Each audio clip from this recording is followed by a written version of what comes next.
Hi, I'm Fred. And I'm Sarah, aka the Paris Quiz Mistress. We're two friends addicted to trivia, and we're rewatching Alias. But this is not an Alias podcast. Every episode, we play general knowledge trivia on a theme. 5 quiz questions for you to play along. And the iconic early 2000s spy thriller show starring Jennifer Garner Doesn't really matter. Because this is not an Alias podcast.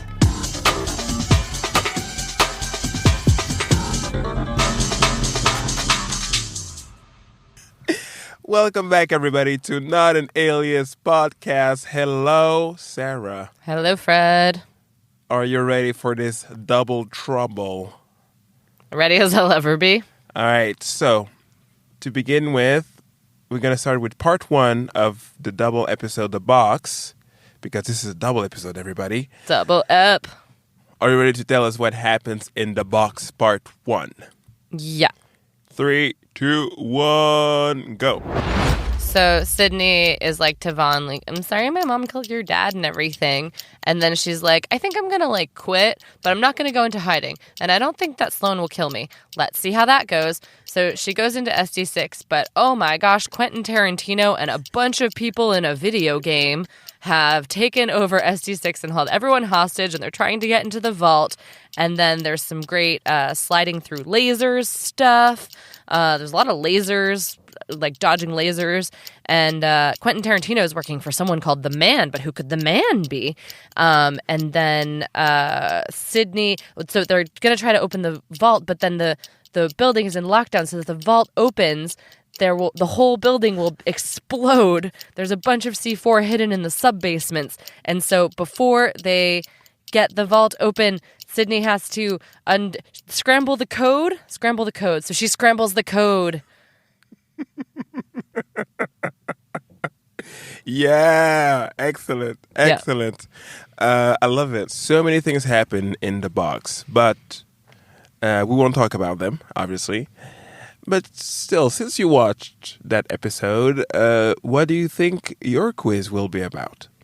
Is it a quiz about air conditioner maintenance? About suspicious vans? Oh, yeah. Why don't you turn that frown upside down?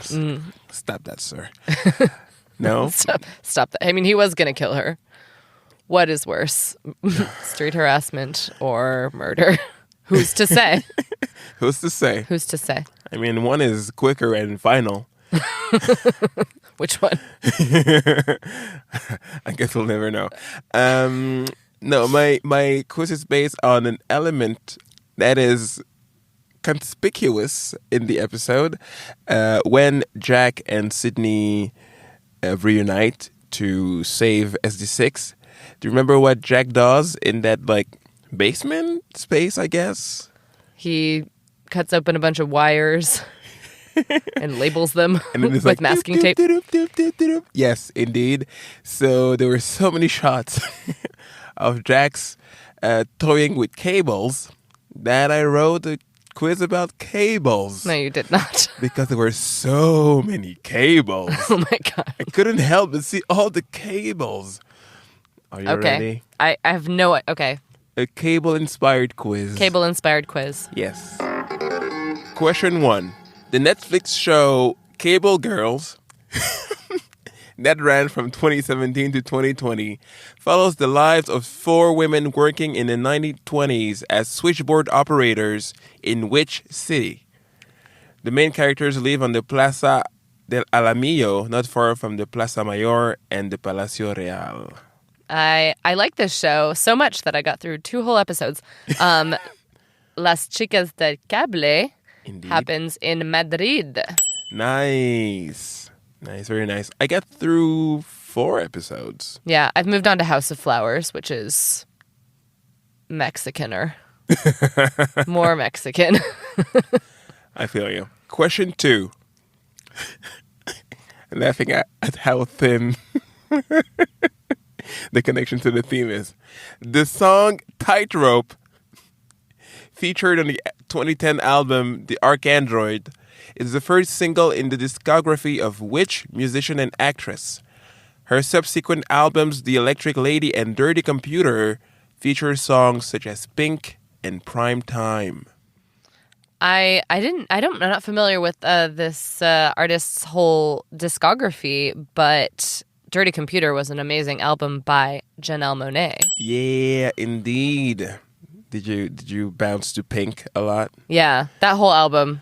Excellent. So yeah, that's Janelle Monáe with Tightrope featuring Big Boy of Outkast. Where was the cable in that question? Tightrope? Tightrope. Okay.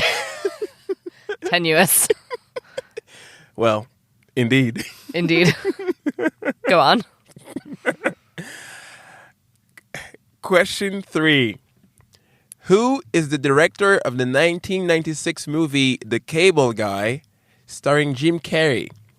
This director is known primarily as a comedy actor himself, has appeared on screen alongside Robert De Niro, Vince Vaughn, or Robin Williams, but will be remembered, in my opinion, for his impact on fashion. Ooh, I do not know. I can see like the cassette, the VHS cover for The Cable Guy. An actor mostly known for comedy that also took on some directing. He has directed a few.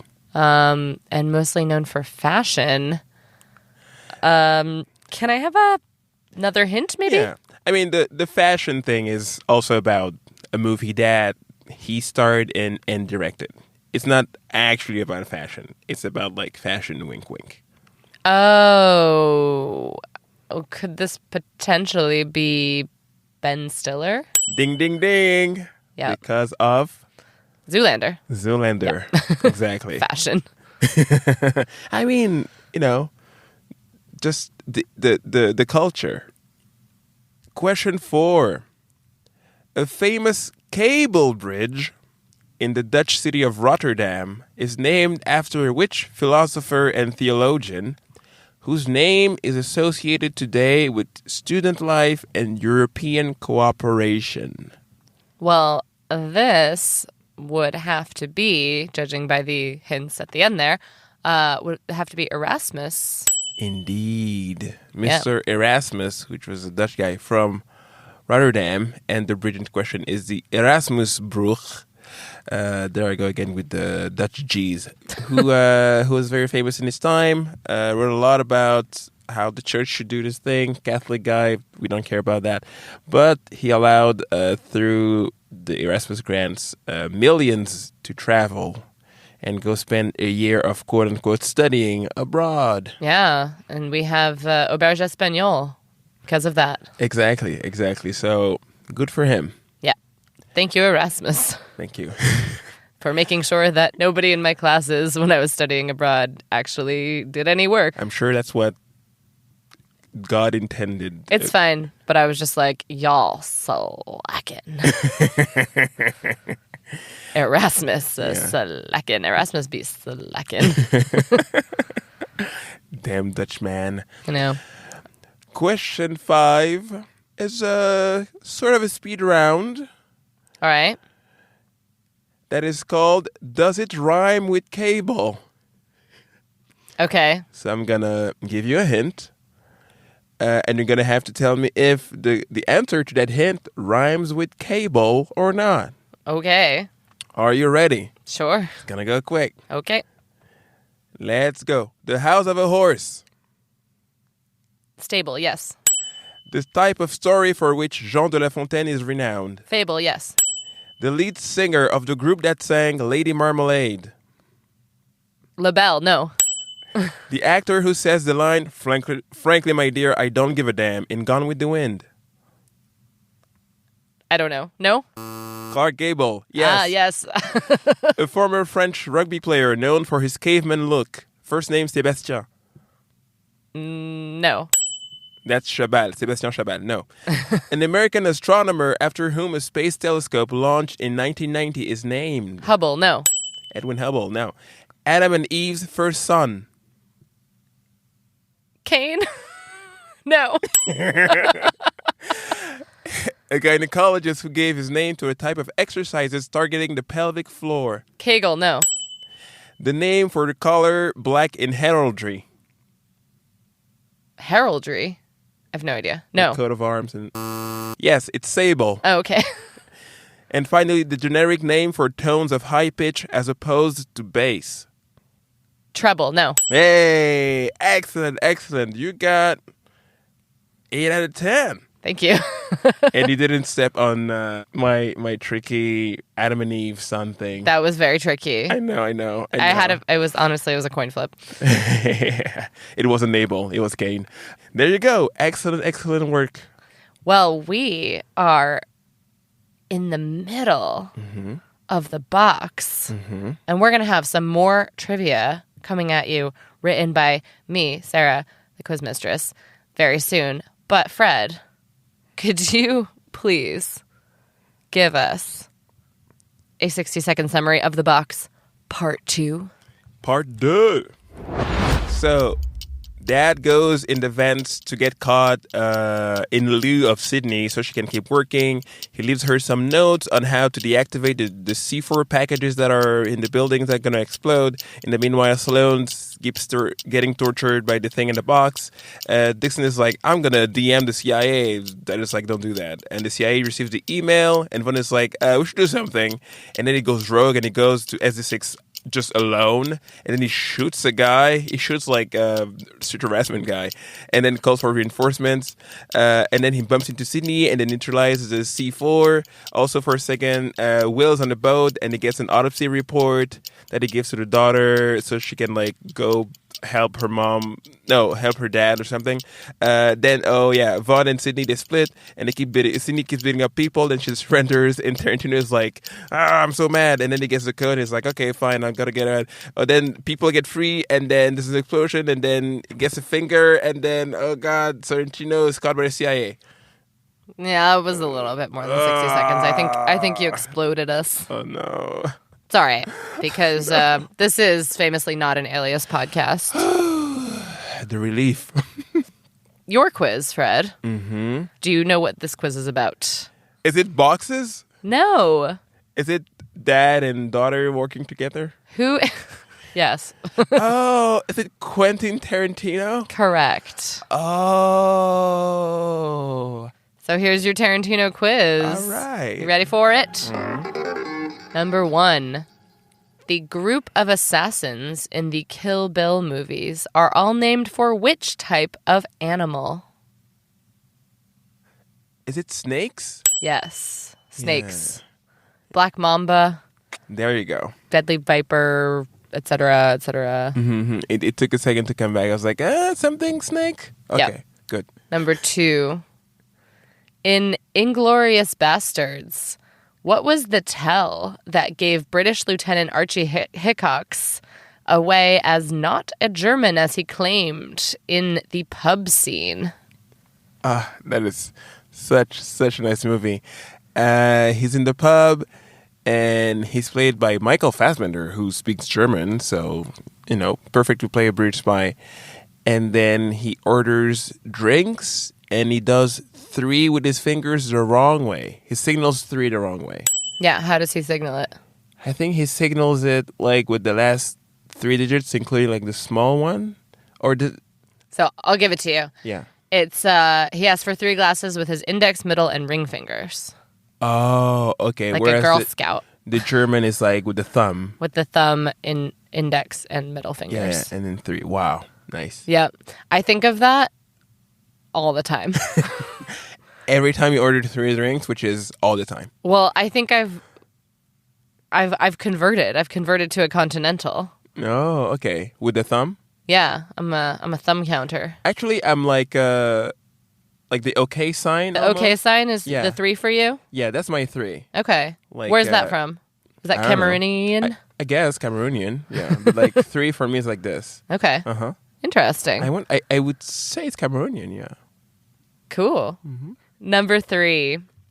According to the Wikipedia article, list of films that most frequently use the F word, Pulp Fiction is only in 39th place. with 265 occurrences.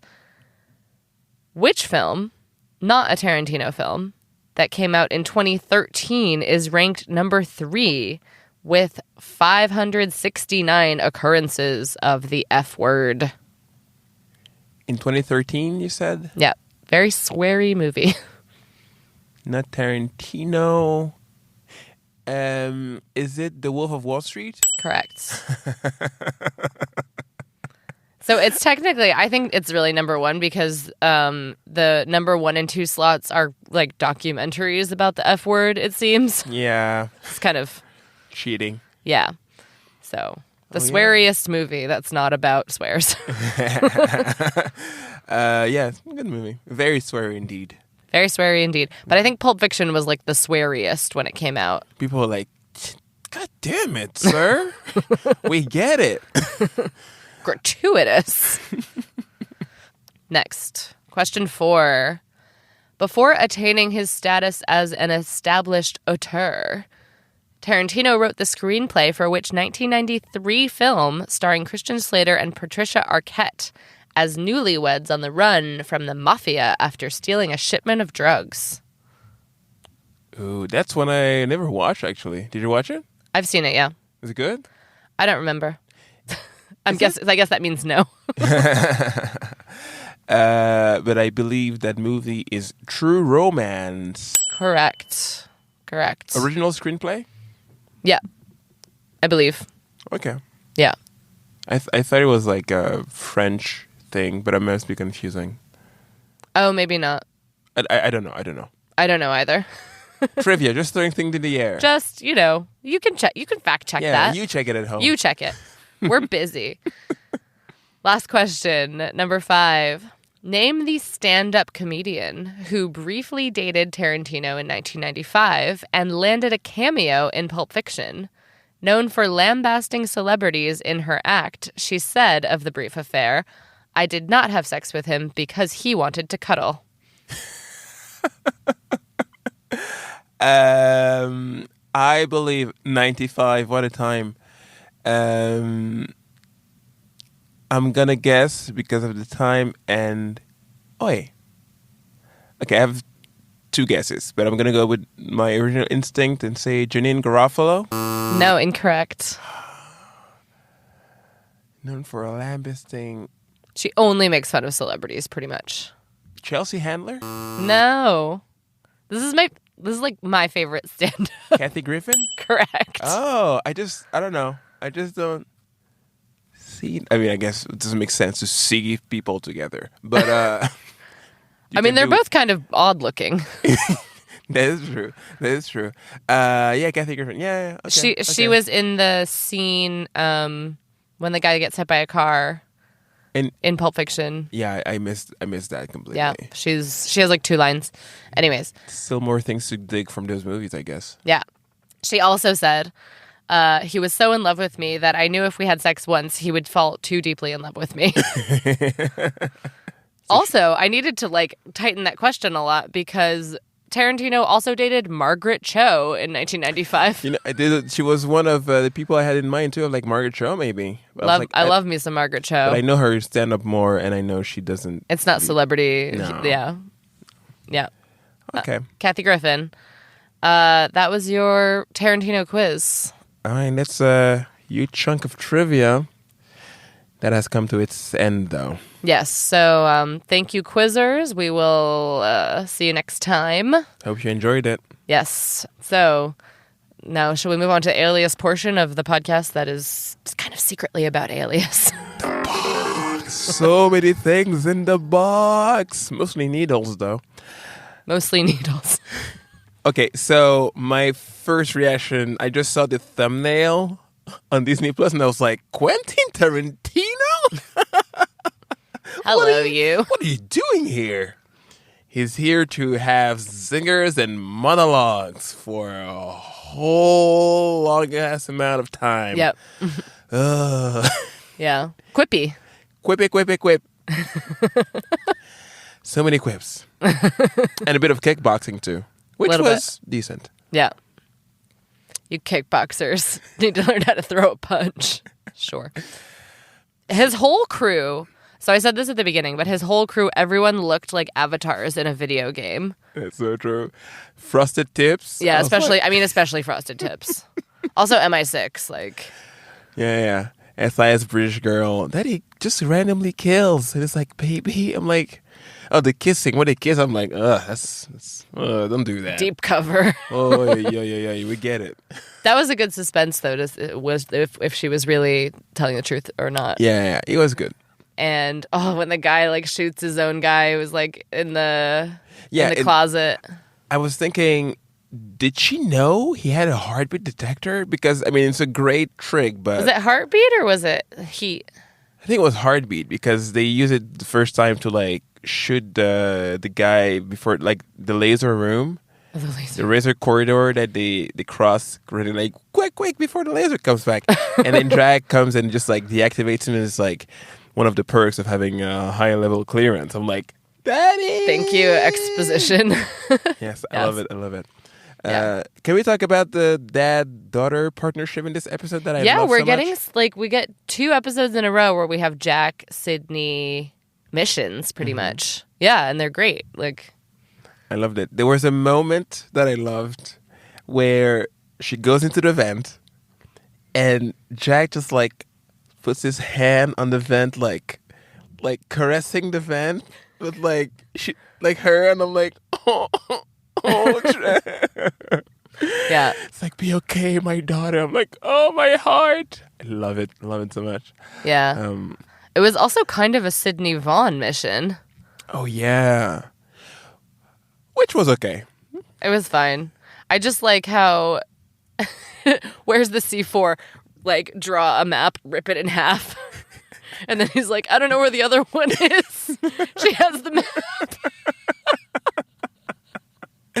Like their C4 mission like went awry so quickly. Yeah, but they did it. Yeah, they did it. They didn't blow up SG6. No, with that finger.